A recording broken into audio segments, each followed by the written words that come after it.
Þá var það bæjarstjórnarfundur 3516 sem 13. fundur ársins. Fundur settur. Fundurinn í 9 liðum. Fyrsta mál á dagskrá. Kosning nefnda, breytingar í nefndum og fræðsla nefndamanna og það Brynjólfur Ingvason sem tekur til máls. Gjörðu svo vel. Virðulegi forseti, góðir fulltrúar og annað funda fólk. Ég sagði mig úr flokki fólksins 27. september 2022 og það mætti skrifa langt mál en við ætlum að fara hér lauslega yfir þetta og lítum fyrst á aðdragandann. Eftir bæjarstjórnarkosningar 14. maí 2022 var mikil sigurgleði í herbúðum flokks fólksins á Akureyri. En gleðin entist ekki lengi. Við reynslulausir fulltrúar flokksins gerðum næstum öll byrjendamistök í bókinni við stjórnarmyndun og nefndaskipan og formaður flokksins í Reykjavík sendi okkur tóninn í nokkrum símtölum.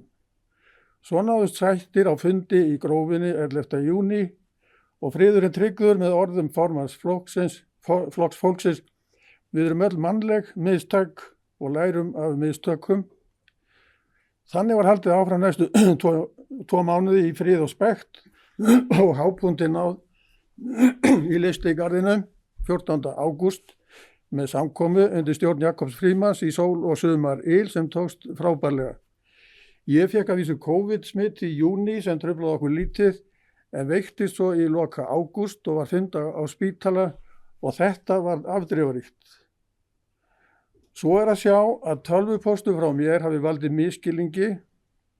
Þann misskilning var auðvelt að laga með einu stuttu samtali en í stað þess var farið í undarlegan hraðleiðangur í boði formanns flokks fólksins og endaði með orðsendingu til mín 7. september að ég yrði að fara í veikindaleyfi þegar í stað eða vera rekinn úr flokknum ella.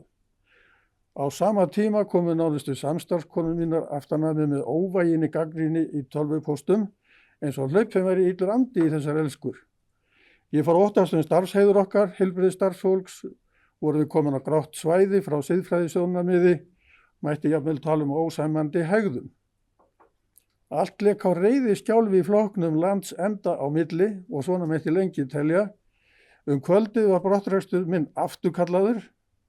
Það var hins vegar ómögulegt að reikna út hvað biði mín og ég gat sett að segja búist við öllu. Og þarna er rétt að staldra aðeins við og gá hvernig staðan er og ég dróð það saman í eina lilla vísu. Frægur 7. september seint úr huga líður, andsetin í Ingu her, aftökunnar býður. Og nú er væntanlega spurt í hverju var þessi óvægna gagnrýni. Hún var ekki kynferðislegt áreiti, hún var ekki ofbeldisfulla hegðun, hún var ekki einelti. Hún fjallaði mest það hvenær ég hefði ekki mætt á fundum eða viðburði undanfarnar mánuði. Nú, svo skulum við fara hratt yfir sögu, þar líður þarna vika með miklum og fjölskrúðum atburðum og það verður sennilega skrifuð bók sem að gæti heiti eitthvað 250 tölvupóstar, eitthvað svoleiðis. En tökum stöldum næst við þriðjudaginn 13. september. Þriðjudaginn 13. september 2022 var sótt að okkur Jóni Hjaltarsyni í fjölmiðlum af nokkru offorsi.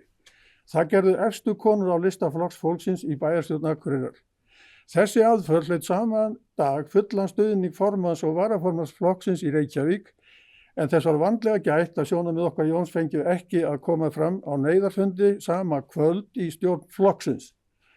Síðan hefur skrípaleikur í fjölmiðlum tekið við.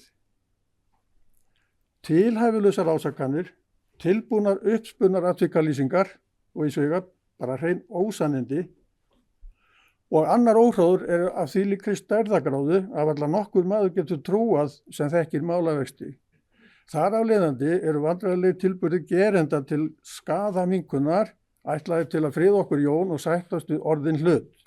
Kannski verður það niðurstaðan og skaðinn látin gleymast með tímanum þrátt fyrir allar æðru meiðingarnar.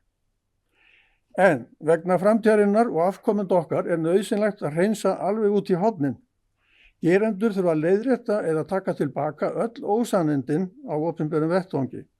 Annars verður að skoða lagaleiðina og fá dómsúrskurð ómerkingu orða þeirra Þannig að því rétta í málum verið látið koma fram á óvíkjandi hátt og mannorð okkar Jóns verið hreinsuð til frambúðar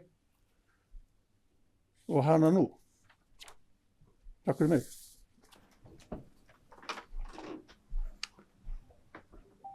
Voru þið laust?